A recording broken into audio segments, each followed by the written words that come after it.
Aegis Combining Robots is a board game I was real hyped to play after I picked it up at PAX Unplugged 2019, and then 2020 happened, and I didn't really get to play it all that much. However, I did really like its vibe, and I was excited to see that there was sequelhood in development. So, I was real happy when the folks over at Zephyr Workshop reached out to me after I reached out to them with a very long message that was maybe a little bit over-defensive and presenting way too much information to try to sound important, when they put out the call for media coverage of their upcoming Kickstarter for the sequel, and this is some of that coverage. We got some chatter at the start, and then we got gameplay, and then a bit chatter at the end. There's chapter markings, I'm sure. I'm sure I put them in after this was uploaded. Anyway, check it out. The Kickstarter for this game is live as of this recording, so go check that out too if you think it looks cool. It's Super Robot Wars, crossed with Advance Wars, crossed with Tabletop Game, crossed with Gattai, so hit it up. It's some of that Getter Gattai as well. It's real wild stuff. My name is Grigas. I am the central creator of Aegis Combining Robots. We're going to run through a game or two today and show off some stuff from Aegis Combining Robot Season 2, aka Aegis Second Ignition, aka Aegis 2. I refer to it as all of those things. I'm just adding all of these aliases to my list here, so we're all good. Yep. Aegis 2 is the easiest shorthand, but yeah, Aegis Second Ignition is the name of the second box, but we realized that it sounds like Aegis Second Edition, but it's not. Yeah. It is a wholly new second box. It's just a cool title.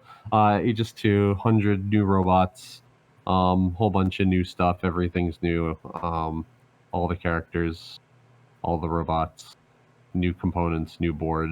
The board in real life is 3-sided. It has two 2-player boards and a 4-player board that unfolds into. And the cards themselves are streamlined, so a lot of the basic robots are easier to, look at. We'll see that in a bit. We made Aegis in 2018, right? And we managed to blow through that whole print run. That was good. Our original Kickstarter was nice and successful, and we managed to go through the whole print run right before the pandemic. And then we basically spent the whole pandemic making this whole entirely new sequel box. Nice. And part of it is just like, more robots is cool, but part of the overarching thing for Aegis 2 is, we're going to look at a lot of the feedback and a lot of like the criticism of the first box. It was still pretty well received overall. Like there weren't a lot of people who just absolutely hated the game. That was great, but yeah, a lot of people actually really liked it. But we wanted to kind of look at what could we do better, because the first box took a really long time to make. We had like a whole development saga where it took like years and years and years. So we're like, well, what if we made a second Aegis? What if we did? What if Aegis 2? What would an Aegis look like if we actually had planned it properly as a game with, the experience that we have as designers in current year? And so that's kind of like what Aegis 2 is. It's like if Aegis were made by people with actual game design, experience under the belts. I mean, you made an Aegis already, so technically, technically, right? I checked the books. According to this book over here, you do have experience. Yep. Yeah. So it's we learned a lot making the first Aegis also, because it was like we self-published it, and then we worked with a publisher for a few years, and we self-published it again, and then we kickstarted, and then we used the money from the Kickstarter to basically rebuild the whole thing before we shipped it out. So, we did a lot of stuff that we learned. So, Aegis 2, is just like same amount of content, more streamlined, abilities are more interesting, more things that endorse and interact with the combining mechanic, the titular combining mechanic of the game. Mm-hmm. And it trimmed out some stuff that was kind of extraneous, deprecated a few things, but both boxes are still 100% cross-compatible with one another, and that's cool. Yeah, that's exciting for me, because I was introduced to Aegis at PAX Unplugged 2019 when a friend of mine, Wraithnor, said, hey, you should go look at the game where they have combining robots. And I was like, yo, I'm down with that. I was just playing Transformers TCG for an entire day and my brain hurts. So let's go check this out. And then I bonded with Aegis first edition because my flight back from PAX Unplugged got messed up, and I had to spend a night in an airport hotel where I once I stopped being really annoyed by it, I calmed down by punching out all of Aegis and organizing it in the box in the hotel room. One of the most cathartic things about Aegis is the process of organizing it. Yeah, we do give you a lot of content in the box. Oh, was that a Frontier flight? I can't remember any. All I remember is it might have been Air Canada. Either way, yeah, no, we got actually completely owned. There was a coming into storm or PAX something. this year. There was a storm or something in 2019. It's the first time I got introduced to the quote-unquote act of God clause. When I was like, so are you guys like putting me up at a hotel or anything? And they said, oh, no, act of God clause. You have to pay for the hotel if you want to stay somewhere. And I was like, can I stay in the airport? And he's like, well, the one airport you're at, unfortunately, no. So Aegis really helped calm me down. Oh my god. But then the bummer is I barely ever got to play it because that was late 2019, and then, you know, like, our timeline got funny right after that. Yeah, that's what happens. Luckily, you know, that's why we're playing on Tabletop Simulator. That's right. So that's what we're doing today. We have a whole Aegis, all of Aegis is on Tabletop Simulator, including the new stuff. It's all fancy and scripted. There are some differences between real life Aegis and Tabletop Simulator Aegis, but yeah. So, like, number one, in real life, Aegis has, you know, actual standees, but in Tabletop Sim, we have these little hexagonal tokens. It's just noticing, like, they're very nicely designed for this interface. Yeah, you can. It's really for usability's sake, because you're looking at stuff from like above. Yeah. So, you know, use these, but in real life, there's, you know, cool standees.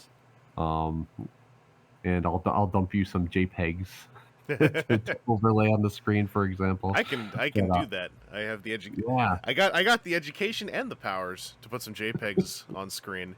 Yeah, Aegis, like, physical components, for those who are coming into this like super unaware of anything, it's a lot of cardboard standees, a lot of tarot-sized cards, which is like another one of my favorite things I'm still fairly new to the larger board game scene, and tarot-sized cards are always a joy just because they're bigger, you know, it's less cramped. Yeah. The proportions of things in Tabletop Sim are also like really wonky. Like, the board is not the size of like a house in real life, and the cards are actually pretty small in Tabletop Sim, and should probably fix that eventually. But in real life, the cards are quite big. They're like 3 by 5 inches or thereabouts, nice and clear, so you can see stuff over the table. Yeah. Oh, and just to mention, I think you mentioned this on I think on Board Game Geek or somewhere else. Aegis First Edition, is that part of your upcoming Kickstarter as far as like print runs and stuff? Yeah, it is. So we're doing a reprint of the first Aegis box because, like, game's an eBay game now. Like, you just can't find copies of it. Yeah. So you're actually lucky if you find a copy of Aegis out there. So we're doing reprint of Aegis 1, and we'll be adjusting like some things here and there. We're not gonna like wreck the skyline, but we're gonna like adjust some cards. Anyone who owns Aegis 1, there will be an upgrade pack of just the new cards that we've adjusted. Oh, nice. So anyone who is afraid of that, you know, you'll be able to get into the new versions of the cards. I should put it out there that I may have caused Aegis to go out of stock in Canada because there was a copy at Meeple Mart for a year and a half, and I took an American friend of mine there and said, hey, this is a cool game, and he bought it. So the last Canadian copy of Aegis may well have actually gone back to America, so I want to apologize to all of my fellow Canadians for that. That's true. I think there's probably like 50 copies of this game total in all of Canada. Around one of 50. Yeah, if you see it floating around, I mean, that's a rarity. You should probably pick it up if you're in Canada. It's sparse around the world. One person on the island of Reunion off the coast of Africa owns Aegis. Oh, damn. That's the only copy. That's the only copy of Aegis in like the Indian Ocean, as far as I know. And I don't think it's legal, but I was gonna say it'd be super cool if you had like tracking tags and those things, so you could just geodata it. But that also probably illegal. Yeah, right. Every box of it just comes with a microchip tracking device. Kickstarter's got to pay for something. Yep. So, what is Aegis Combining Robots, the board game? Basic premise. It's a skirmish game. It's a tactical skirmish game. You have a team of 5 robots. You fight against your opponent's team of 5 robots. You have 5 different types of robot: assault, evasive, guard, intel, and support. Aegis. The robots are color coded. They're good and bad at different things. Assault guys are red, they attack. E guys are blue, they evade. Yada yada yada. We always start with 5 small single letter robots, and you can combine them together to make bigger robots throughout the game with which to punch your opponent. So yeah, that includes, like, you can put an A and an E guy in the game, like an AE guy. It has then in that robot with assault and evade, and same thing, put like 3 robots together or 4 robots, or even you can combine your entire team together to make Voltron, and that is cool. And like there's 100 robots in each Aegis box, assuming that we hit stretch goals, but probably will, or else we need to like look inward, I guess. So yeah, first Aegis box at 100 robots. If we hit our appropriate goals, the second box will also have 100 robots in it, completely cross-compatible with one another. But yeah, that's like about 60-ish single-letter robots and like 40-ish combined robots per box, and you can make all sorts of crazy teams. When you open the box up the first time, we give you pre-built teams. The first time you open the box, all the cards are organized and all the standees on the punch boards are organized like in sequence with one another. So that the first like 9 or 10 robots are part of this pre-built team, then the next one, then the next one, the next one.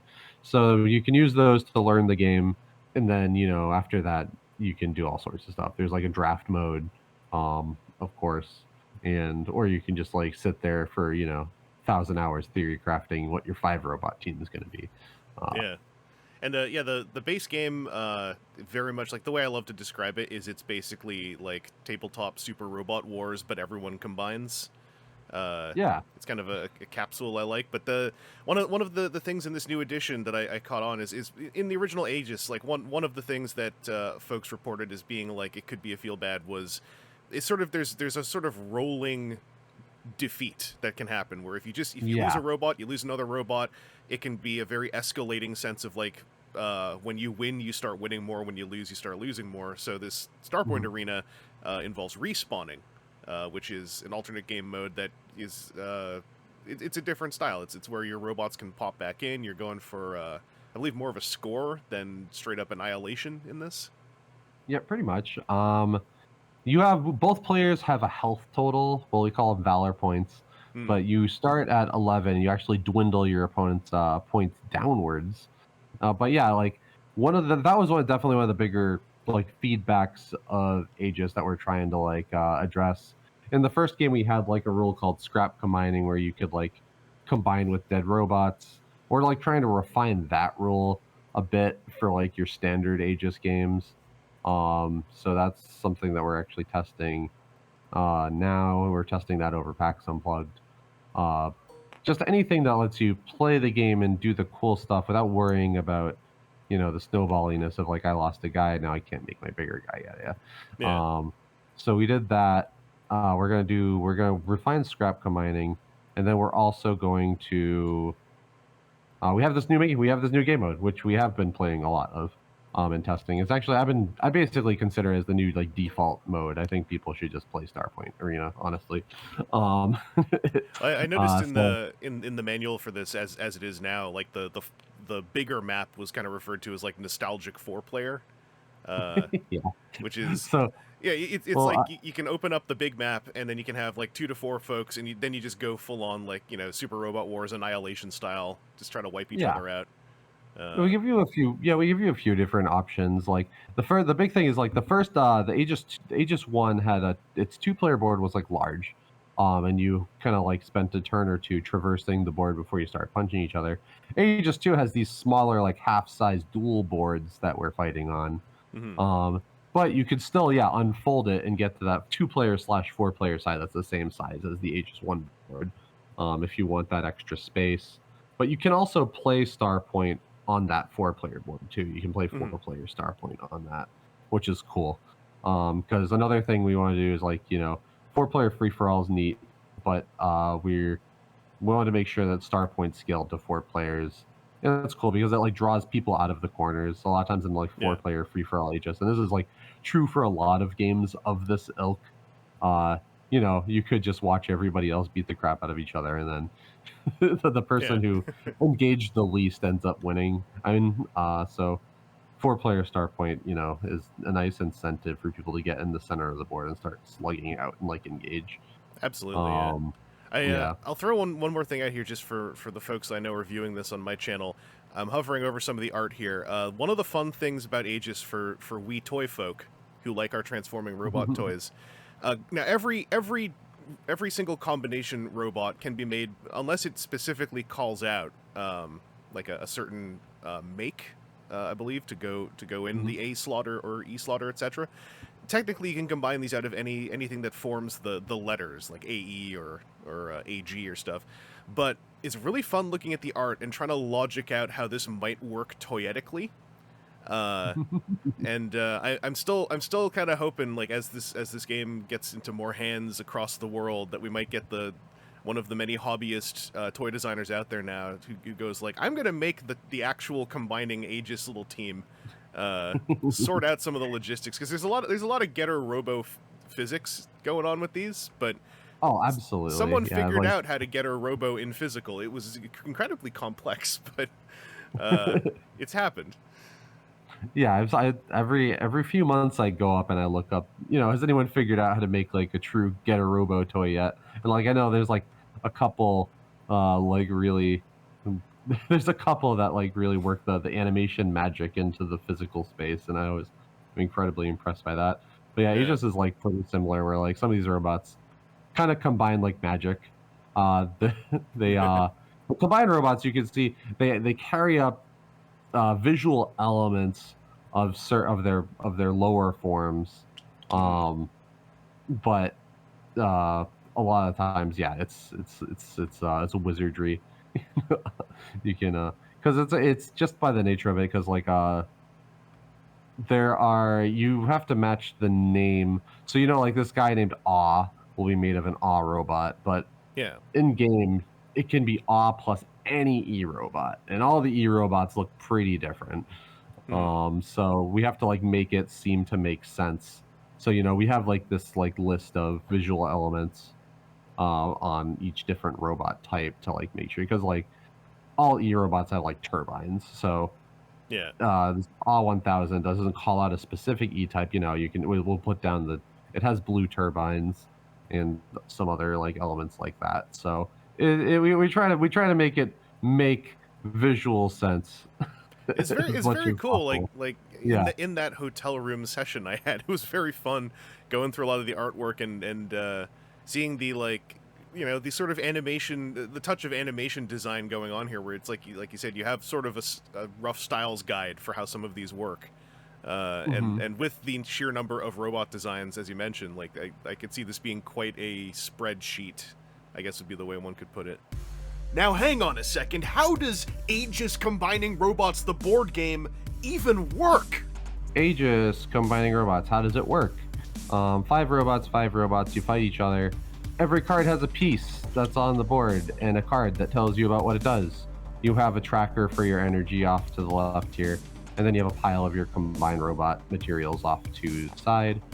You always start with 5 robots on the board. You start in these start zones, and that's another thing we refined from Aegis 1, actually, is like all the boards in Aegis 2 have exactly 5 spots to start your robots in, as opposed to like slightly larger start zones. It's like a false choice. Like who cares if you have like 7 spots? We just want to make it very, very clean decision making on where you start your robots. 5 robots. Let's look at this one right here. This one's a good example of your average A robot with its double rocket fist. The top middle number is how far the robot can move. This robot can move 4 spaces. Bottom right number is how much health it has 4 health, equal / integrity. And then the main mechanic of the game is that your 5 robots on your team add up these green energy symbols on the top right every turn. So this team makes 19 energy, and I'll always have 19 energy at the start of every turn. Basically, those are your action points. So every space you move costs an energy point, and every die you roll costs an energy point. Very simple. It's kind of like an easy backbone that you can always go back on. You can, if you're ever moving hexes on the board or rolling dice, it costs you the equivalent number of action points. And the entire game is d6s too. It's all 6-sided dice. Yeah, and if you like d6s, going by the first game, you get some fun d6s in these games too. Oh yeah. Our dice are actually amazing looking. They look like Jolly Ranchers. Our dice are very pretty. We give you them in 5 colors because everything in Aegis is red, blue, green, purple, yellow. It's very important for everything to be on brand. So yeah, we start with, we'll use these little TTS trackers to track our thing. But yeah, you have 11 Valor points, VP, as it were. And the goal of this mode, Starpoint Arena, in New and Aegis 2, is that you are trying to reduce your opponent's Valor points to 0. And the way to do that is if either of us are standing on these white spots, these white stars in the middle of the board at the end of the round, my robots will deal damage to your Valor equal to the letters that they are. So a single letter robot deals 1 point of damage to you. A multi-letter robot deal more. You also lose points if your robots die. So I blow up your robot, you'll lose a point for each letter that robot is. And that's generally the name of the game. The last kind of gimmick on this game mode is, aside from your robots always reviving, at the start of every round, any dead robots will revive. If a combined robot died, its basic single letter pieces will respawn in your start zone. Actually, I didn't mention this. If I get to your red star points, you take double damage to your Valor. No. And if you take it to my blue star points, I take double damage. And then if any robot standing on your own star points doesn't do anything, except if you're standing on any star point on the board during that robot's activation, you can pay 1 energy to roll a die, and it will generate a cool little ability for you, and they're always really beneficial. I keep forgetting to put the reference card into the tabletop sim.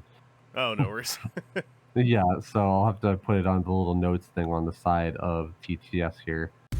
The star die d6 effects are: 1. Combine with any ally. The new bot comes into play on this hex and can't score this turn. 2. Swap places with an ally. 3. Deal 3 unpreventable damage to a bot on a star point. Kills don't reduce Valor. 4. Move a robot on a star point 4 hexes. 5. Gain 5 energy. 6. Choose any effect. We're still working on these a little bit. These might change in the future. This is what we're at right now. But yeah, we try to keep them reasonably intuitive. They're actually, like, on the reference card too, they're basically arranged in like color order.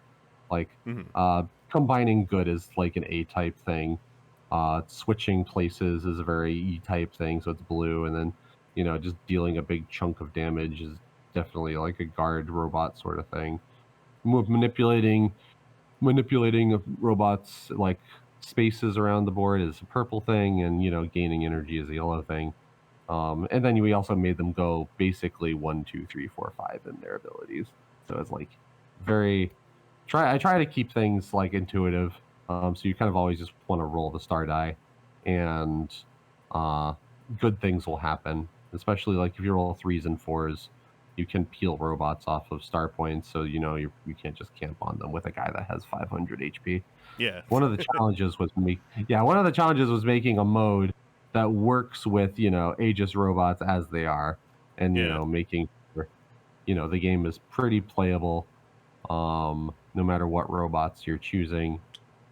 So yeah, and then it's worth noting, by the way, just in case folks are wondering, the Voltron tier, the AEGIS 5-way combiners, as I understood it from the first game at least, like, they are so powerful that you generally aren't even using them at first, like in the Precon teams and stuff. Oh yeah, definitely. We give you just some 3-letter robots. Actually, in the Aegis 2's Precon teams, there are my Precon team actually has a 5-letter robot. Oh, hello. And in the lore, in the lore, this character Salazar, who I'm playing, is in control of this 5-letter robot, and it's cool. Dragon, big robot, blasty boy. Yeah. And Aegis 2 also has a solo mode, which you can fight these 5-letter robots as bosses, and they have like a different boss card, and that's also cool. Yeah, the solo mode is also, if I recall correctly, that's the reasoning for some of the numbers on here.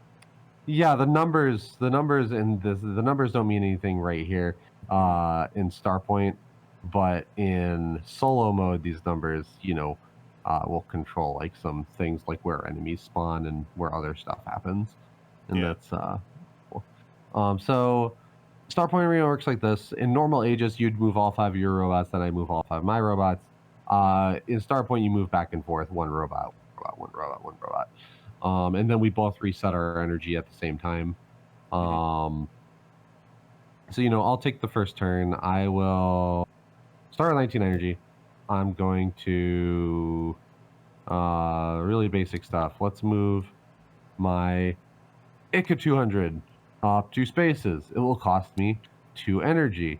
And then if you look at ICA 200's card, we can look at, like, I forgot how to explain attacks. So pay 3 energy, roll 3 dice. That's the big number on the left. This ICA energy tentacle. So pay 3, roll 3. I'm looking for 2s or better. Each 2 or better is going to move enemies around, move another robot around 1 space per success. And it has a 5 space range. And it has this new ability in Aegis 2 called Recharge, where if I roll a 1, I get the whole cost of the attack back.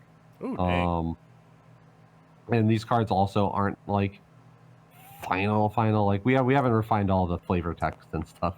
But in terms of like balance and things like that, they're like in a pretty good spot.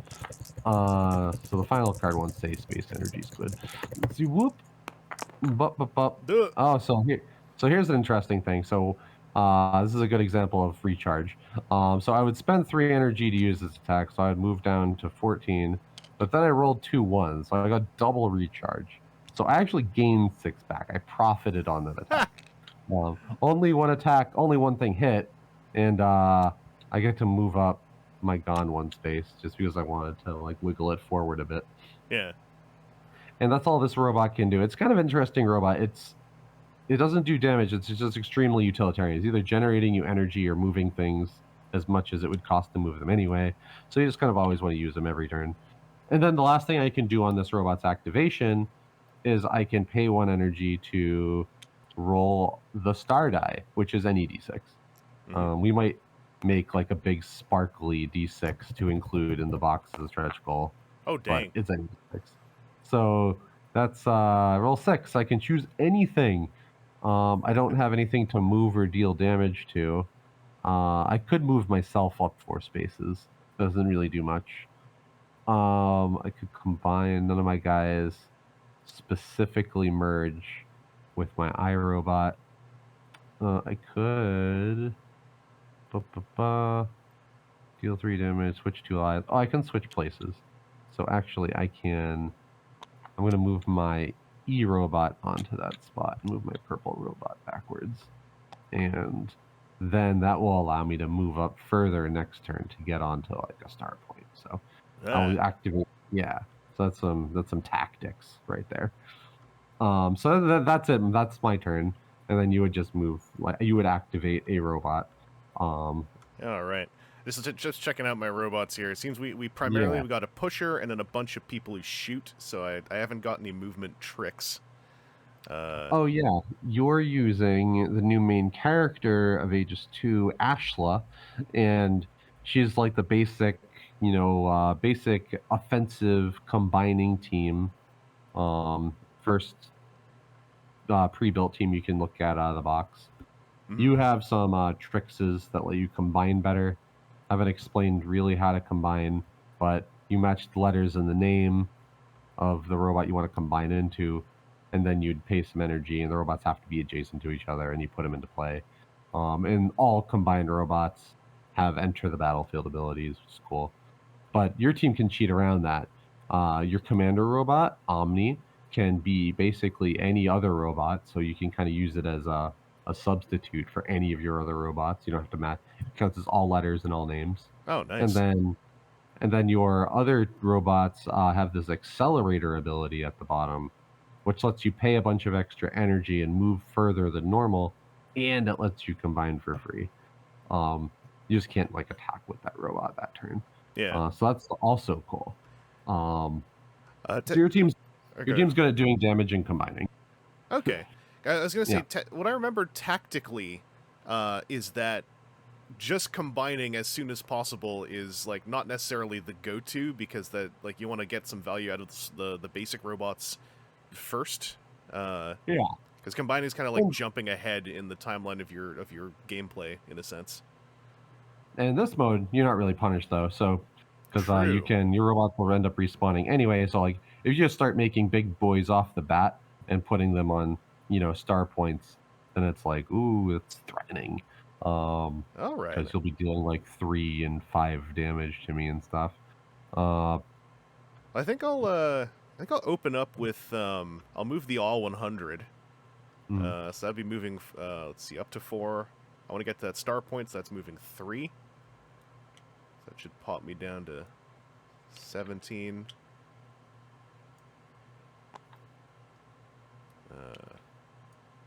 Oh no, the geometry doesn't line up perfectly. Do you get like this with TTS rotation, where you're like, I want it to... Oh, yeah. Yeah, there we go. Alright. There's one day Aegis will be a video game, and we can just... everything will be easier. Everything will line up nicely. Yeah. Alright, so I'd move up there. I can't reach you. No, I'm way out of range. So I can't reach you with my punching. So I'll just I'll spend an energy to do a star roll.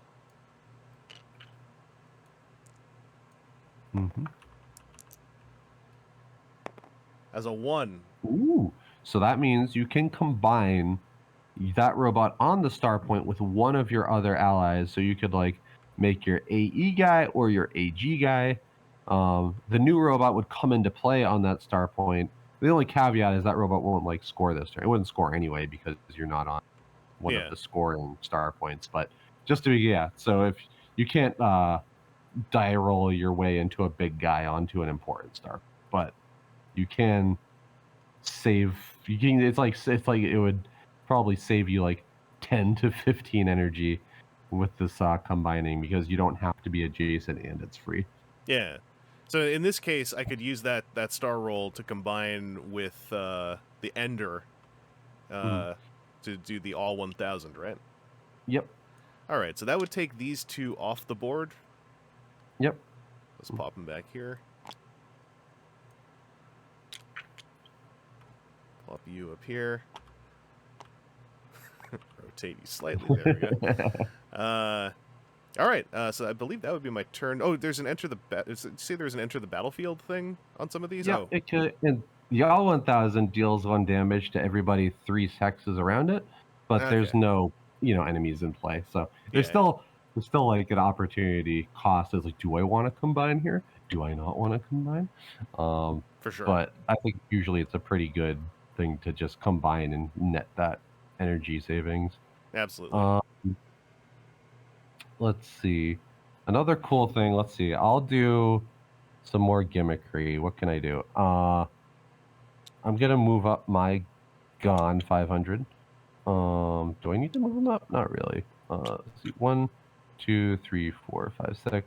All right, my Gon 500 has another new mechanic in Aegis 2 where I can use its defense replication ability to make things called Gondrones. And we'll see if that succeeds. I need both of me 2 or better. I miss. So I don't actually succeed at making a Gondrone. But Gondrones are cool because they basically just have 1 HP and this beacon ability that Gon 500 has. So it would just poop out Gondrones that are little distractions. And Starpoint, they're cool because they count as... I can use them to steal star points to deal Valor point damage to you. Yeah. But conversely, you can blow them up to deal valid point damage to me. So they're kind of fun and quirky to use in that sense. I am a fan of drone generation. I also just noticed on Gone that it looks like when you combine with Gone, you can also pop a drone out, which seems pretty fun. Yeah. So maybe I'll do that next turn. So that's all I did with Gone this turn. So I'll do that. Will be my turn. Yeah. Alrighty. So I'm gonna chill out on that Starpoint with my oh wait, what's my movement on the that's movement 6. But I could also, like you said, I could just chill out and keep rolling for bonuses. So yeah, that robot's actually done for the round until the next time you recharge because right. robot. Yeah, it activated. So let's see. I want to get to the other Starpoint. Who would be better to put? Oh, this one moves 2, so that could be its full movement. I'm going to move the SSM 200 2 spaces. Mm-hmm. I'm going to pop up to here. And then I have a... Nah, I still... I'm like 4 to 10, but then I looked at the board and I'm like, that's still pretty far away. That's actually closer to your side of the board than I thought, but I'm still... Yeah, there's no one over there. So I'm just going to do the star roll. So spend an energy. And here we go. That's a 2, so I can swap places with an ally. Ooh. I'm gonna do the swap places. I'll swap places with try to figure it. The Omni would be tempting, so I'd have red on both sides of the board. Mm-hmm. I'm gonna swap places with the Omni. Yeah. That actually puts your SSM closer to your other guy too, so you can make your bigger robot at some point in the future. Oh, that's easier. right. That's an S. Yeah. I totally meant to do that. Boy, I patted myself on the back. Tactics. Let's see. I'm going to... What is the best thing to do here? I'll activate my Ender. I'm going to probably pay 1 energy, roll a star die before I do anything, because you can use this star die literally any time during the robot's activation. So I can also do swoopy swappies. Mm-hmm. Do I want to do swoopy swappies? In this case, no. I don't think I will, but I will move afterwards. 1, 2, 3, 4, 5. No. And that's an example, or maybe I should have waited and did the star point thing on there, because then I could swoopy swappy a slow guy all the way up there onto the star point. Let's see, like my Gon, for example. Parking G types on star points is good. Yeah, I think that's all I'm doing my turn. Okay. So I've got my Omni and my Gon, or my Gla, left to go here. What's the Gla gonna do? Gla can push. I don't really want to push anyone. Oh no, that's enemies anyway. So you can push your allies if you really want to. Okay. Omni. Well, maybe I'll do Omni, because Omni can do a star roll and then move. Yeah. And I can just hope I don't get it. Well, I have a plan if I get it too, because I can put the Gla there. Yeah, I'll spend an energy to do a star roll. I always have, when it comes to fine token movements in TTS, I still have these quap moments where I'm like, that's right, that's not really my hand. That's a 1. Ooh. Oh, I can combine with any ally. You just free combines. Alright, so the Omni can be anyone, right? So you could make your 3-letter robot by combining with your 2-letter robot, or you could make your AG robot, or you could make your ES robot. But if Omni rolling the 1 is opens up a lot of things, actually. You can make any of your guys. Oh man, it's tempting to do the ES so I can maximize and oh no, but I'd like the S to be over there for the potential ES. Oh. Then again, if I free AES, that could be funny. Oh man, I learned the phrase decision space in the last 2 years, and so now I keep saying it whenever I pause for more than 2 seconds. Let's see, what's movement like here? It's all movement 5s on these. One of the cool gimmicks that your team can do, it's you can make you can end up with your AG robot and your AES robot at the same time. Is I think how your team is set up. So that's about as powerful as your dudes get. Yeah. Maybe Actually, I'll kind of funny. Very similar to how Einer's Precon team worked in the first Aegis box. You could also make an AG and an AES at the same time. I might go for that, because I'm not really sure what the Gla is going to actually pull off this turn otherwise. So I think I'm going to go for the AG combo. Yeah. Because I can't get the Omni off of there anyway. So we'll... Alright. So that's my turn. Now you got the big tornado lad. That's right. And then let's see. So I've moved with this robot, and this robot. I still have so much more to do. Maybe I should start combining. Do 1, 2, 3. Or no, should I do that? I will. Yeah, whatever. I'm gonna move up to 1, 2, 3, and I'll just combine next turn. 1, 2, 3. Let's do. Roll the star dice. See what happens. 4. Move a guy 4 spaces. Ooh. What do I want to do? I will move robot on a Starpoint 4 spaces. Yeah, let's move this robot back here. And yeah, so now I can combine this turn because I'm going to Galaxy Brain this. Okay. All right. So I move my S backwards next to my A. So I'm going to combine my AS robot after you do your thing. But I think, you're all done. So then I would just continue my turn. I'll pay my 7 to combine it to my AS robot. And so I make my Sha 1000 Dragon Boy. And that comes into play. I can do stuff when it comes into play. As Salvo, new mechanic in Aegis 2. I can activate all of my attacks, but I have to roll for them. I'm not going to shoot my own guy, but I will try to move my own guy. So I'm going to use its bottom attack. Whoops. I only meant to roll these guys. It works. So I'll move 5 spaces. 1, 2, 3, 4, 5. I'll move you all the way up there. And that will be my turn. And so then now that we've moved all of our stuff and we're all of energy, we're going to reset back up to 19.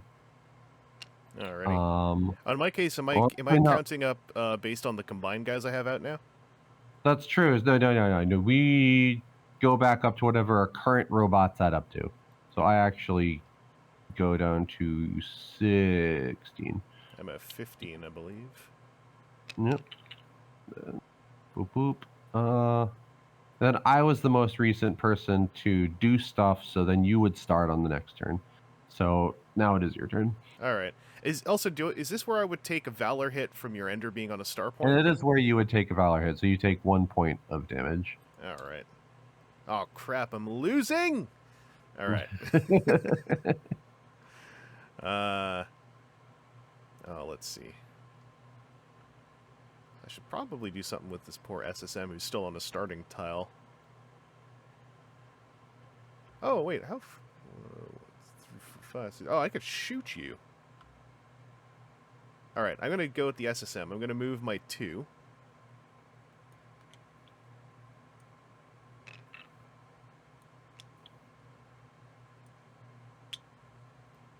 And then I'm going to use my SSM Repeat Burst. It's range 4 to 10. And you're 7 away, I believe. Away. Another mechanic that I haven't explained. Your team's main kind of a combat mechanic is called Gambit. Also new in Aegis 2. You could put... Gambit means you can put extra dice into the attack if you pay extra energy. But if you do that and 2 dice fail, the whole attack will fail. So it's a gambit. If you ever wanted to, if you're ever desperate to one-shot something, or usually putting 1 extra die in is safe. But it's a cool thing that we put on a few different combat robots. Let me see. So you got 4 integrity, so I would need to gambit 2 to actually one-shot that ender. Actually, my ender has evade 1, so you actually need to roll higher. So probably not the best thing to gambit against. 1 high. So I gotta roll 5s then, right? Yeah, you gotta roll 5s. Yeah. Okay. I'm just gonna do a normal shot. I just want to see. I want to put some pressure on. So that's 2 to do the attack. Before I forget, and you need 5s. I believe in TTS. I don't believe in TTS. Nope. To the bowl of shame they go. So yeah. So that was that. All right, what do I do now? I'm gonna 1, 2, 3, 4. Do I use my Ika? Yeah, let's start by using my Ika. I'm going to pay 3. I'm gonna try to wiggle my gun closer to my dudes, so maybe I can combine. Roll 3. Do that. I don't get any fancy recharges this turn, but all my things actually work. 1, 2, 3. And I think that's it for me. Alrighty. Let's see. The awe. I can rocket punch. I don't have it open right now, but all 1000's rocket punch has anti-air. Is that an interaction with your evade or your flight? That just deals an extra total damage to flying robots. Okay. And that would be on 4s against that little blue dude. Range 4. Oh, these little like plug socket looking tiles, are these terrain or are they just Oh yeah, those are walls. You can't move through them, shoot through them, or land on top of them. Okay. The other dual board in the game, which is like a canyon, has a few different like weird little terrain abilities, like they give you cover basically. Oh. But in this board, it's just walls. Not to do a take backsies necessarily, but my little SSM I think would have had to be over here to do that shot, right? With those walls in place. Oh yeah, it would have. Yeah, all right, that still works for the movement. So I'll put him there. And hey, that takes away potentially spending energy for combination. I have self-punished. All right, so I've got to move then if I want to get some hits in. I'm gonna take a little chance. I'm gonna spend an energy to do a star roll before I move. Let's see if I get something funny. 5. Gain 5 energy. I'm down with that. So that puts me from 10 to 15. And I think this came up before, but there's no energy cap in this mode like there was in... No. Yeah. Okay. Well, it's 25 technically, but... Yeah. That doesn't come up very often. I'd have to roll a lot of 5s. So we're going to do a move up to 6, and I got to get in line of sight of you. So we're going to go 1, 2, 3. Takes me down to 12. And I'm going to spend 2 to shoot a rocket punch combo. This would be hitting on 4, so I'm going to spend 3 to gambit 1 more die in there.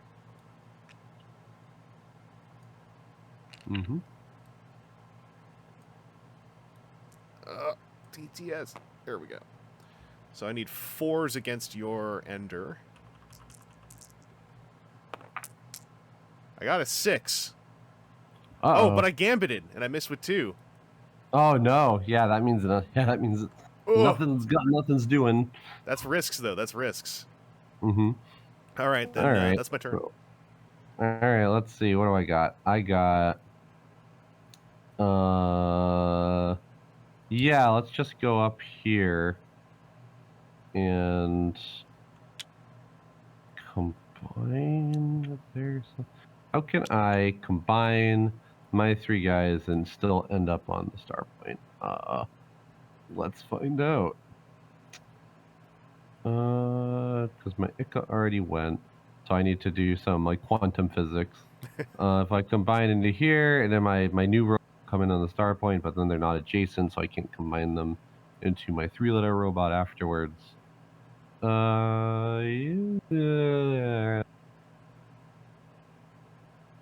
For now, I'm just going to shoot with my Ender, and I'm going to shoot your Awe, which is, I have critical. That's a pair of ones. All right, seems good. All right, so that's that's my turn. All right. We will find out what critical does another time. Yeah, critical is you just deal extra damage on 6s. Yeah. Distinctly not. All right. So I've got one turn or one activation left with the Gla 1000. I got a movement 5, so I can make it to this other star point. So I'm going to do that first. Yep. Oh, wait a second. Smart. Wait a second. But if I roll now... Oh, well, no, I should probably go there first just in case I... Because I'd need to specifically roll a 4 to get that for free. But then again, I could just move to the 7th spot if I get that. So yeah, I'm gonna move first. So I'll spend 5. Yep. Go down to 4. I'll move to this star point. Mm-hmm. And then I'll spend 1 to do a star point roll. Get these 2 out of the way. I'm going to roll one of these ones. I'm going to be really risky. That's a 5. Gain 5 energy. Oh, a little bit late. Yeah, did you even have anything left to move with? No. Can I... Okay, what am I... Yeah, my range is 1. So yeah. I will super punch this ground next to me. Yeah, there are a lot of robots in the game that let you like do things on opponents' turns. So on certain teams, that would be really good, having like a buttload of energy left over in case I attacked you or something. But Ashla's team is just all move, shoot, think later. 1, 2. All right, let's pay 2. Let's go down to 9. Let's pay 5. Go down to 4. Make my EG robot. And I'm going to make my Ender 2000, my bird. And we have a lot of really good artists on Aegis 2. I did a lot of the art for the original game myself.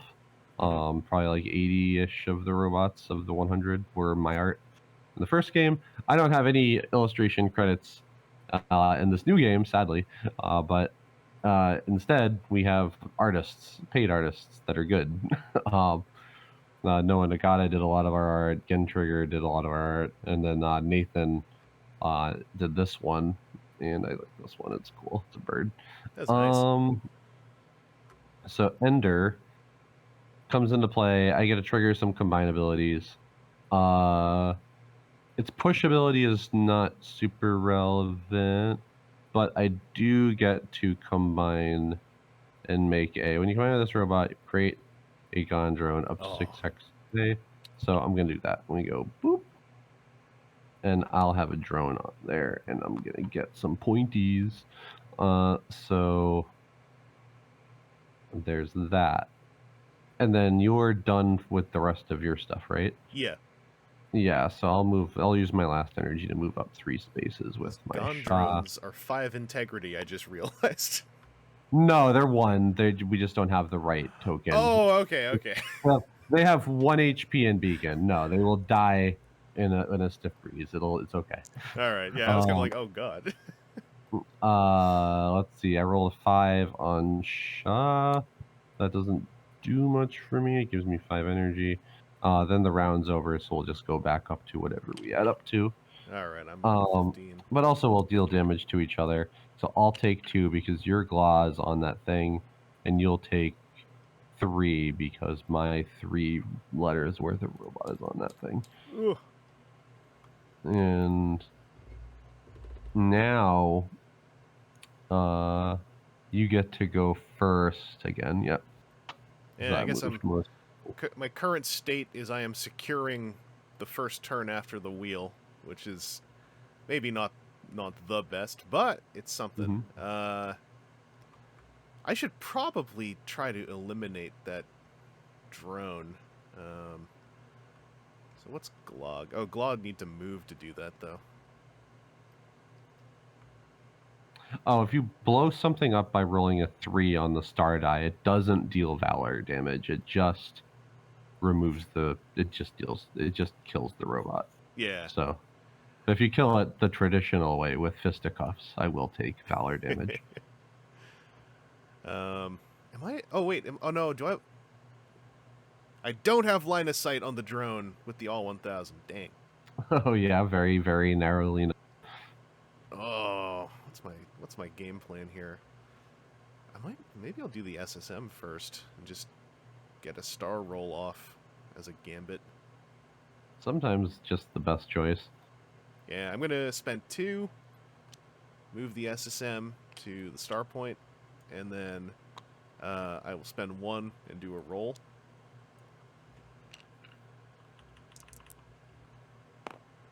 Three. Hey! Would you like to deal 3 to my large guy and soften it up a bit? Or would you like to just exile my drone? My large guy, my bird has 6 HP. Let's see, what's the all 1000 going to be able to do here? I don't have evasion anymore either, so you can your wombo punchems. And you're flying, so I'd get the anti-air bonus. I'm going to soften up your big guy. Yeah, that makes sense. So I'm going to go down to 3 HP. What do I want to do? Or actually, full disclosure, I'm probably just going to combine into my EGI robot. Oh, right. So I'll tell you that ahead of time, just in case you wanted to delete the gun drone for some reason. Maybe I'll. Yeah, I forgot about your triple combine coming up. I guess. There's all sorts of things I could do. I could also, if you delete my Gondron, I could just walk up with my Ika and just sit there. I'm gonna like a ding dong. I'm gonna pop it. I'm gonna still pop the damage on your big guy. I think because I'd like to force the combine to get our numbers closer to each other. Yeah, makes sense. So I'll probably just before you immediately waylay me with rocket punches, I'll move up 1. I'll pay 6, then you go down to 8. And then I'm going to combine together into probably one of my favorite robot arts in the set. The Endergon is going to come into play, and it's a combat shrimp. Oh, I love segmented necks. That's good. Yeah, that's right. Good stuff. I don't know why our tabletop sim art is so crunchy and JPEG'd out, but it is very cool art. By Gendry. A lot of our weirder, more ethereal, abstract robots are by Gen, and a lot of our more traditional Gundam-y robots are by Noah. Flip, and then let's see here. So that'll come into play. What are my combine abilities? I'm gonna poop out 3 gun tokens, which are possibly actually a liability. Because if they die, I take damage. So I get to activate the Gon Defense Shell Array 3 times. I'll put a Gon token here, and then I'll put a Gon token. So I'll put 1 on a star point. 1, 2. Is that 6? I can also, these Gon tokens can move. They have like 2 movement, I think. 1, 2, 3, 4, 5, 6. Okay, so actually I can't. I'll put it here. Yeah, 2, 4, 6. Okay. And then my last one will go.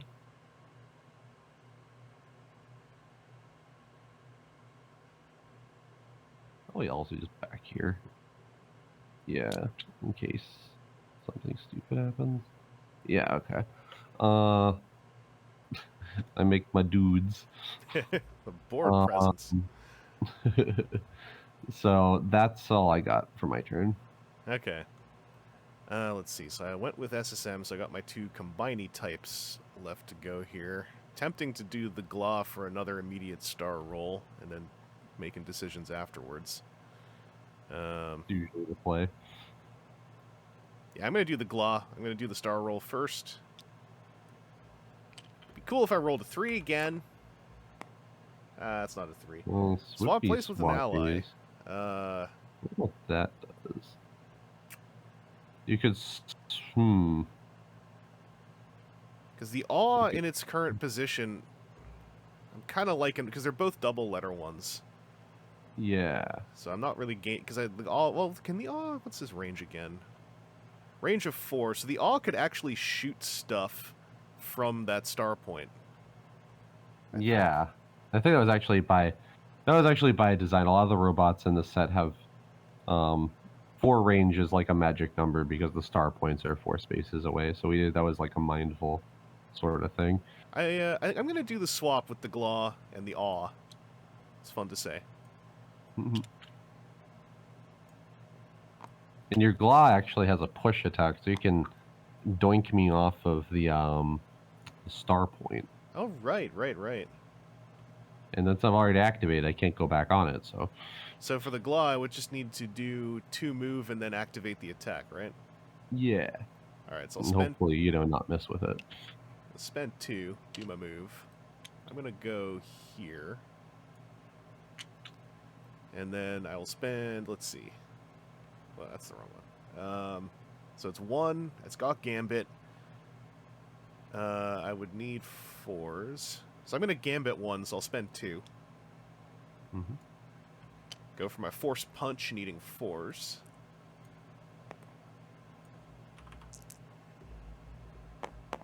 That's 2! I got 2 hits. Oh, geez. So was that 6 push? Oh my god. Yeah, I guess just leave. 1, 2, 3, 4, 5, 6, and back I go. And in first Aegis, you could push robots off the board to destroy them. And this on the small maps in Aegis 2, you can still do that, but only off these short start zone edges. Right. The sides of the board are walls. But anyway, so yeah, my guy was yeeted. Now what? I activate my shot. I probably pay 1 to roll the star point. So that's the only thing I can do. And get a bunch of energy. So 12. And then I'm going to probably go up 4 spaces. Yeah, let's see. 1, 2, 3, 4. And I'm going to use my plethora of energy to then pay 3, and I'm going to another really good Gen art. Let's see, let's do Inferno Blazer. I'm going to roll 3 dice. And I'm going to try to shoot you with fire. Oh boy. Bomb. I miss. But my commander ability, which is now buried inside of my combined robot, my commander ability called Authority lets me. My combined robots have reroll 1, which means I can pay 1 to reroll attacks on any of my combined guys. Yeah, there you go. So what do I have? Crit? Yeah, I do. So 2 damage because I critted, and Blaze, which means your robot will be set on fire. Oh, God. And what that means is that if you move the next time you move with your robot, it'll take 1 damage. And that melts off when we recharge. Okay. But I'm going to, so you take 2 damage and you're on fire. And then because I have a light action on this robot, I can throw you. And this will be funny.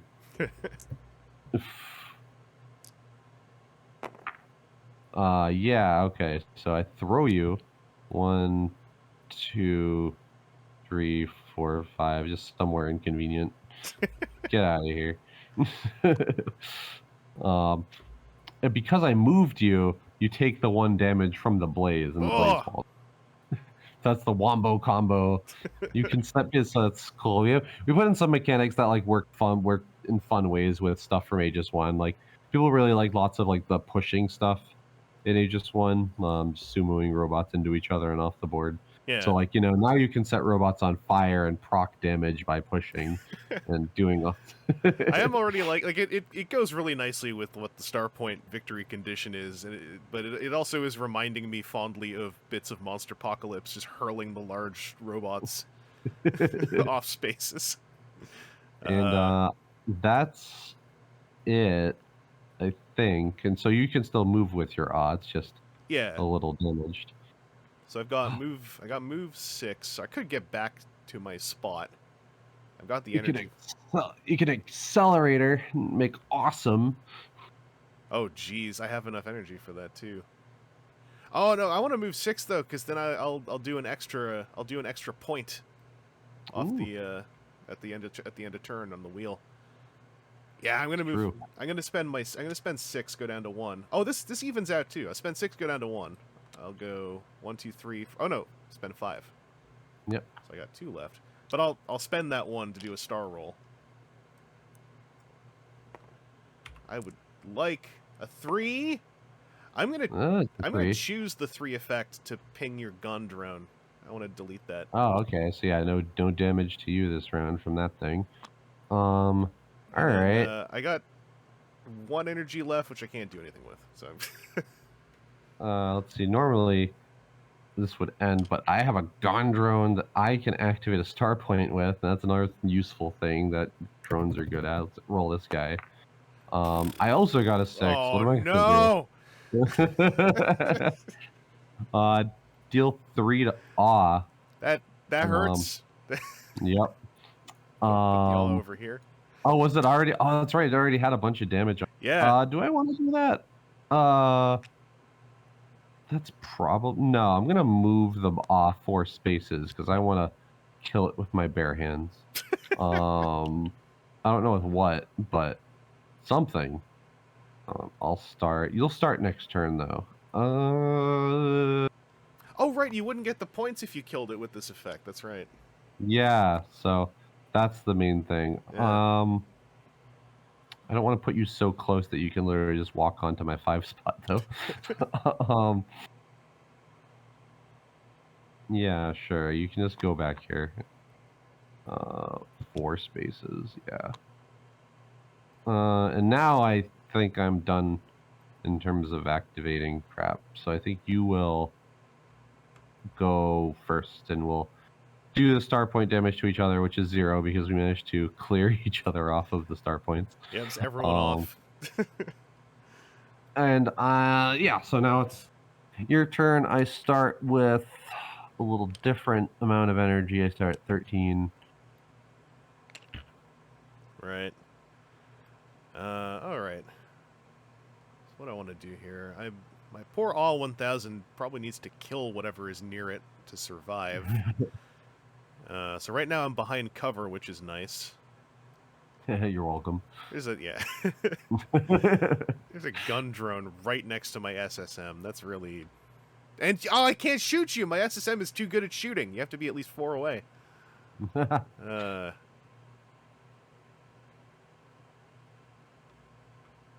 What's the gun drone's range? Is it just like a range 1 or 2? It doesn't do anything. It's 1 HP, and the beacon ability is just like, yeah, if something's in range that can shoot it, it has to shoot it.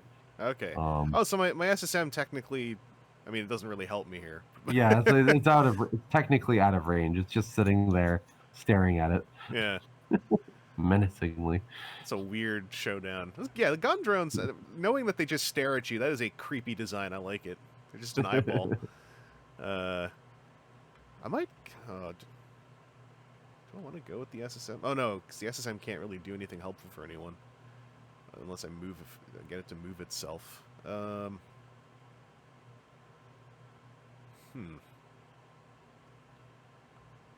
might be a thing to just get the Glaw up onto that point. Have you got... Get me off... Oh, yeah, you've got Gravity Wave. So that could be a thing. Oh, yeah, I can wiggle you with my big shrimp. I might... Because the Glaw is my 1 ranger. I might chill out there for a sec, try to threaten you a little bit. You got Integrity 5 on the Shaw. walk on the Starpoint with the glove. Roll a 4. Boost yourself forward, and then punch my guy off the back of the board. There's the galaxy brain play. Oh, jeez. Oh, does the? I don't think the gloves got boost. Only if you roll a 4, you can move your own guy 4 spaces. Oh, right. Yeah. That'd be funny, but yeah. I might start with the SSM just because that way I could move it up at least. Oh, but then your little thing could go onto my Starpoint. It's true. Creepy little drone threatening you with the Gondrone. All right, I'm gonna spend 1. I'm gonna go SSM activation. I'm gonna spend 1 for a star roll, and then that will make me make a decision. Unless it's a 6. Okay, it's a 1. Combine with any ally. Combine? Well, that would heal, quote unquote, my awe. I'm gonna combine with any ally, I think. You can punch. Awesome would come into play and would punch my menacing drone to death, and I would take a damage. I'm gonna do that combination thing, I think. So let's put my things where I can see them. That takes my awe. Awesome can't do much. Awesome can't do much this turn aside from immediately kill my Gondrone. But it has a new ability called Arcbuster, which you can basically just attack 3 times, like consecutively. Oh, that's cool. Even in alternating activations, it actually activates 3 times consecutively. So you can do all sorts of weird stuff with it. Does that affect my energy total right now, or did I still start with 15? You still started with whatever you started with. Okay. And then my combined effect. I technically would need to roll, right, to kill that gun drone? No, it actually no rolls. It always just happens. So you just deal 2 damage to. Oh, okay. My gun drone. Yeah, and that's Sweet. the cool benefit for combining. Yeah, that's my turn for so far. All right. Well, let's see. Well, let's walk on to the Starpoint over here. 1, 2, and pay 1. See what I got. I can combine. Oh! Escalation. Let's do the dumb thing. All right. Let's combine my Endergon and to make Endergonsha. Oh, that puts me on a 2-turn timer. Damn. Okay. That basically effectively ends my turn. Yeah, I make Endergonsha. What's your combined ability? I get to do World Fire. Your robots are on fire, so if your glob moves the turn, it'll take a damage. Whoop-de-doo. All right. And that's that. Also, cool fun thing about Endergonsha, my ally robots have this robot's attacks. So my Gondrones have Endergonsha's attacks. This is Bahamut Blazer. That's range 7. So I'm in range anyway. All right. That's gonna be the gimmick thing. Is I have my guns are 1 HP fire blasters now. So it's probably a good thing you got rid of that other one. All right, so that's it for me. All right, let me see here. Getting to the 7 spot would be good because at least I'd be in cover. And your thing, it doesn't have that like lob ability, right? Yeah, so you'd need to have line of sight on me with those drones. Yeah, so that actually wouldn't be the worst idea. Yeah, otherwise I'm just gonna unload on you. I'm gonna spend 4, get over onto that center Starpoint. Because yeah, Gondrones only move 2 spaces. Yeah, I can't. I literally can't. All right. And then and you'll probably star die, right? Assuming you have energy left. Oh yeah, this takes me down to 9 energy. I'm on a deficit, or an anti-deficit. Did that die land? Oh, okay. In the air. Oh, so I gained 5 energy. That's something weird happened. All right, so I can push the air around me with my 5 energy that I gained, and then. All right, what do? I'm gonna activate my gun. we can really do. 1 bomb 6. What do I want to do? Dang. That's the worst. I'm gonna probably. What is the best thing to do here? Get 5 energy. No guy. You get absolute menace and just move a guy. We might the moving one is the one that we might look at changing. So I'm gonna combine. Doesn't matter. I'll deal 3 to awesome. I guess. Be a jerk.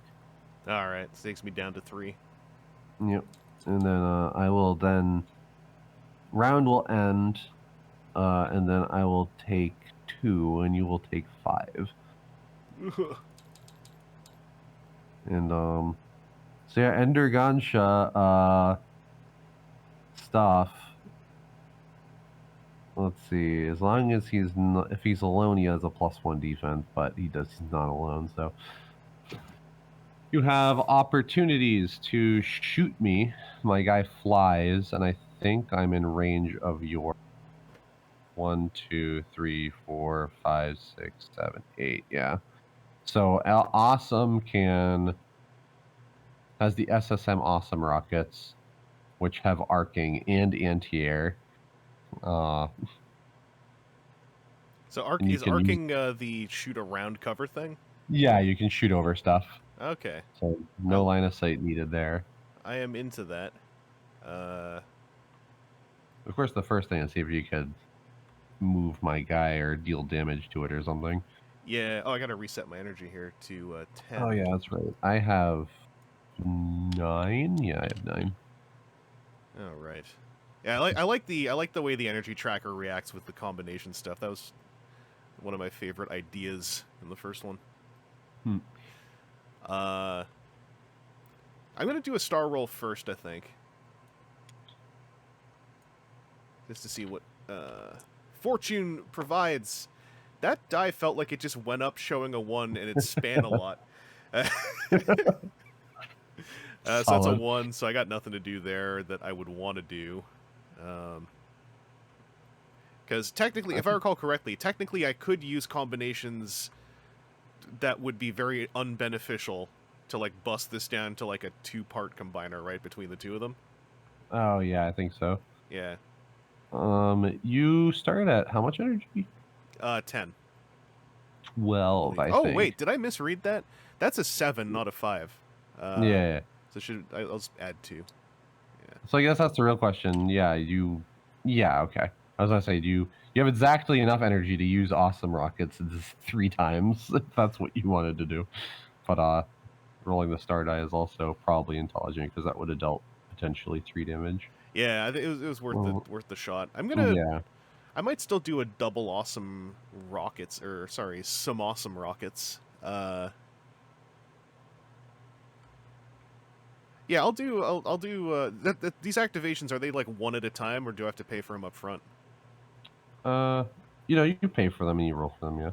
Okay, so I'll do awesome rocket shot number 1. Take me down to 7. Yeah. And that's 4 dice. No gambit on that one, I noticed. Which I guess would have been busted, technically. Yeah, I think the middle one has gambit. We'll see here. Oh, it does! That's the medium range one, yeah. Yeah, okay. Alright, so awesome rockets number 1. So I need 4s? Yeah. Yeah.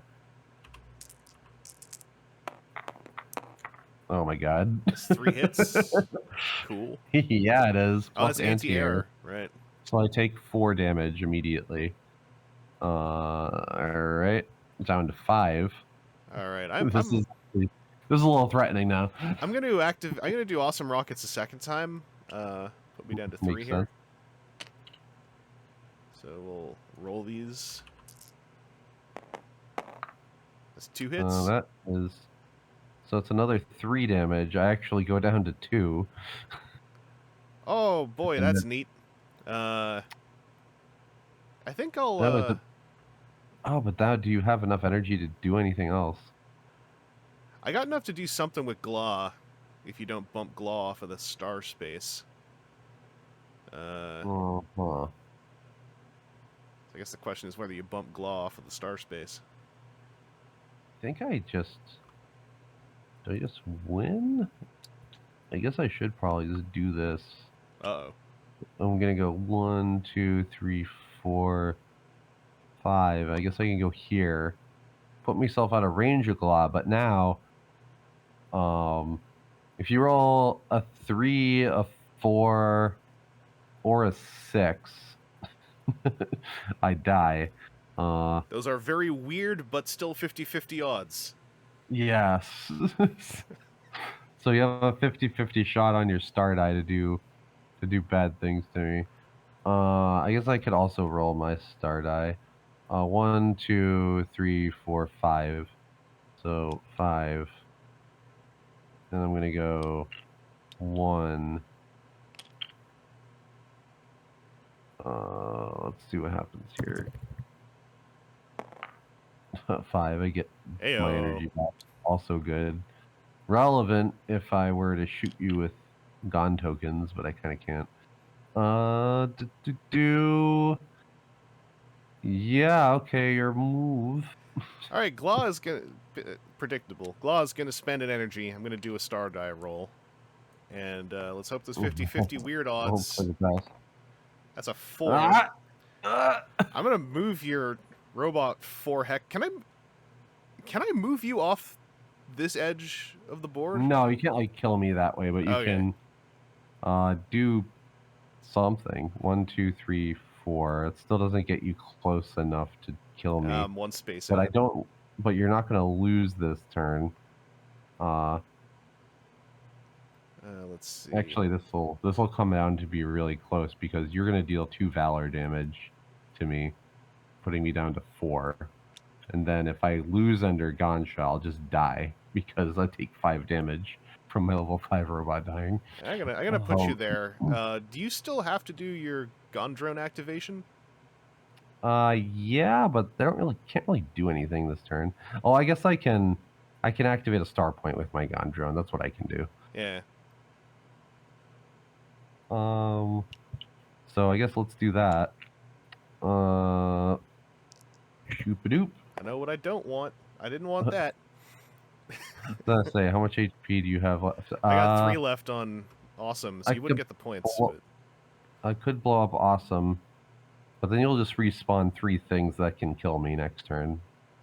So maybe there's really not a lot of good. So I can either kill your I can leave your Awesome on, and you can spam missiles at me, or I could kill it and you'll make, I think, 3 guys with pretty equal opportunity to kill under Gansha because they're all offensive robots.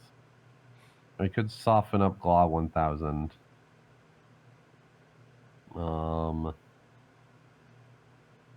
Pretty rough. I could kill Awesome with my bare hands next turn, but that's not gonna work. I think I'm owned. Let's see here. So, what else does Undergun should do? It does radial attacks and it poops out Gon tokens. Okay.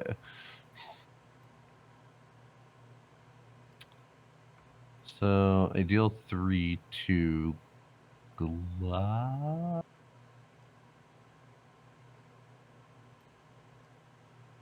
No, I guess I'll kill Awesome and I'll have you spawn your 3 guys back into play.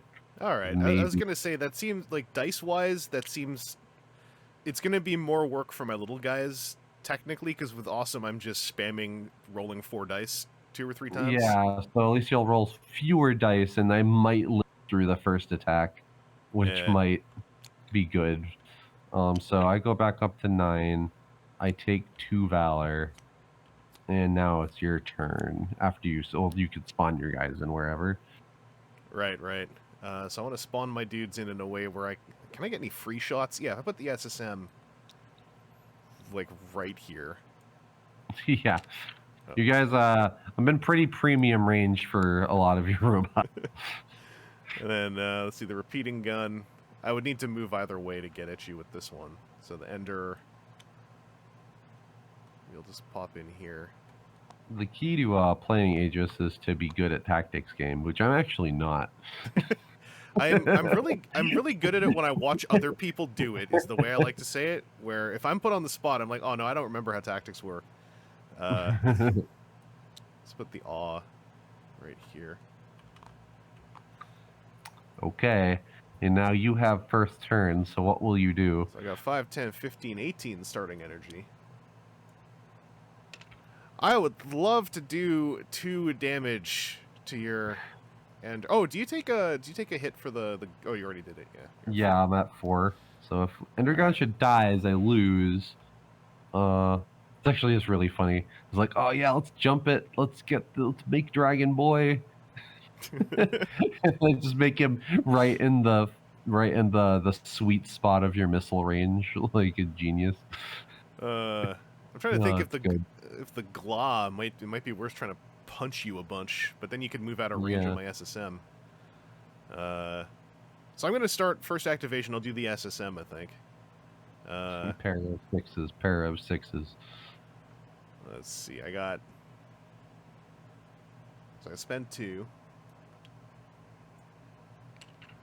And then I am rolling 2 dice looking for 4s. I got Gambit. I need to do at least 2 damage, so I'm going to pay 1 more for the Gambit. Mm-hmm. Put in a 3rd die, because if I miss twice, then whatever. 4 pluses, please. Warhammer 40k rolls. I hit twice. Oh! That is 2 successful missile hits, to which I respond to by dying. Oh, I did the thing. Both hands on top of my head, lean back for a second, exhale.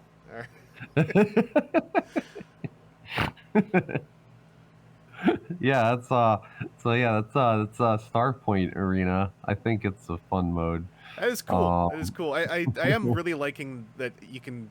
It feels like I can be a lot less cautious, a lot more kooky, and just that's really what I wanted from Aegis. Anyways, like we have like the sweaty deathmatch tournament mode, where it's like you have to be very careful about gauging your probabilities on whether your robots will die or not, and it's like a push your luck game almost.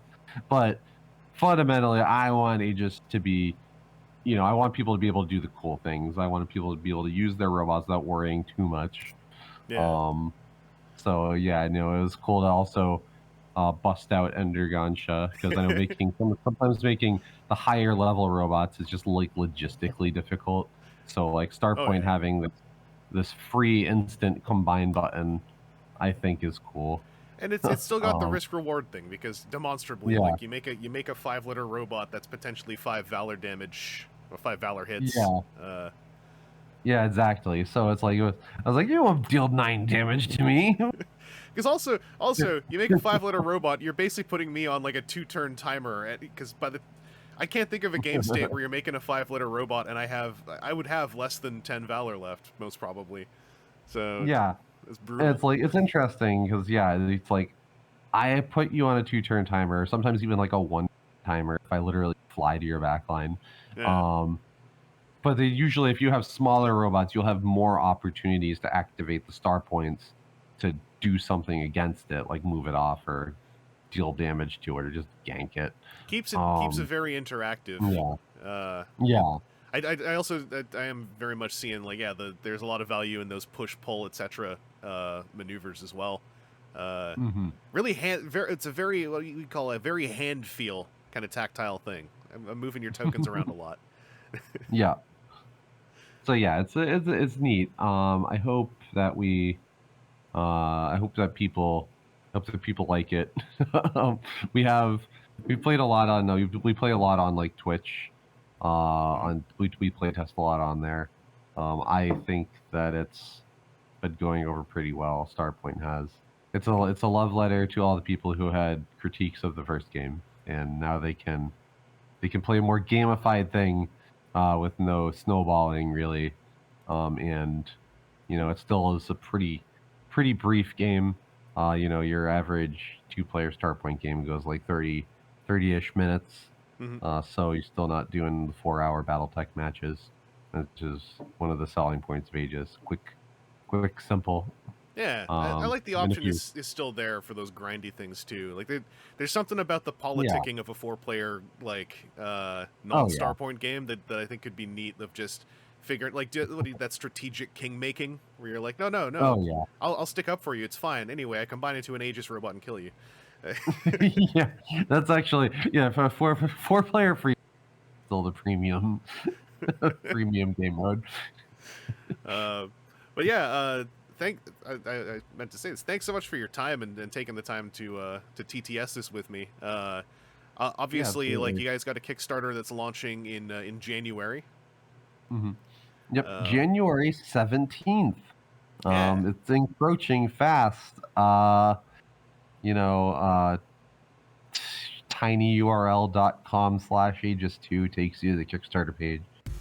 I have a message from the future, present. January 17th is a date that happened in our timeline, and this Kickstarter launched, and they funded in 45 minutes. And that was before I woke up, I think. Anyway, I've backed them. I would like more people to back them. I want this Kickstarter to hit stretch goals so that I get more nice things when I get my game. Selfish, maybe, but you get a game too if you back it. So go check it out if you thought that this was interesting. If you want to get some gameplay in, I think that they set up here that they got some tabletop simulator demonstrationable stuff. Yeah, they do right here. So you got the world is at your fingertips, and this Kickstarter is running for like a month. So go hit it up with money in its wallet spot. Hopefully, we'll make a lot of money. Printing 2 boxes is expensive, but we made when all is said and done, we made about 60K the first time. And our game looked like doo-doo caca on the original Kickstarter page. So now that our game looks really nice and sharp and legitimate, and I think we have a lot of experience as publishers, designers, and artists. Hopefully we'll be able to make a pretty solid amount and comfortably print this, and head right on to Aegis 3, baby. That's right. You got to get up to Aegis 5 to finish the pattern. Yeah, it's true. Next box might have transforming robots, and we'll start to get into the weird stuff. I mean, you've already hit the 3-sided board. I love to reference it because it's my favorite TCG. Transformers TCG, quote unquote, invented the 3-sided card. I love the Transformers cards are so good. Yeah, I love the concept. I always got to pop the little plug out there. The player community for Transformers TCG has kept it running. People somehow watching this channel don't know about that. I don't know how you got here, but like we got some videos up for that too. But yeah, Aegis 2. If you're into Super Robot Wars, if you're into Gattai robots, I mean, like check this game out. As you saw, it's pretty straightforward to play with a lot of thinking time, a lot of decision space. You get to Gattai your robots and then go like, oh well, I combine bigger, and it's like, well, I combined twice. You defeated my combiner. It open gets. Now there's 3 little guys popping out again. Counterattack. It's cool stuff. And there's not a whole lot of. I meant to say this earlier. I also like that. Given that there are a lot of components, there's actually not a whole lot of fiddly component tracking that you got to do. Yeah. So there's not a whole lot of brain space you need to like take in like upfront to get into this game. So check out the Kickstarter when it's up. If you can find a copy of the first game, friggin' get it. Be cool like me, sit in a hotel room and pop all the pieces out. Yeah, check links for info. Thank you again for showing me this fun stuff, and we'll talk some. We're gonna talk more Aegis at some point. Oh, absolutely. So till then, take it easy out there. Yep. Yo, thanks for watching that if you watched it all the way through. This is a little end card. I'm keeping an eye on the time just to say that if you want to see some more coverage of Aegis 2, I'm going to try to film a solo mode playthrough at some point during the next month while the campaign's running, but there's also tons of gameplay over at Zephyr Workshop's Twitch page, and hit them up on Discord or on Kickstarter or whatever. It's kind of weird, like, seeing these. Don't know how I feel about it.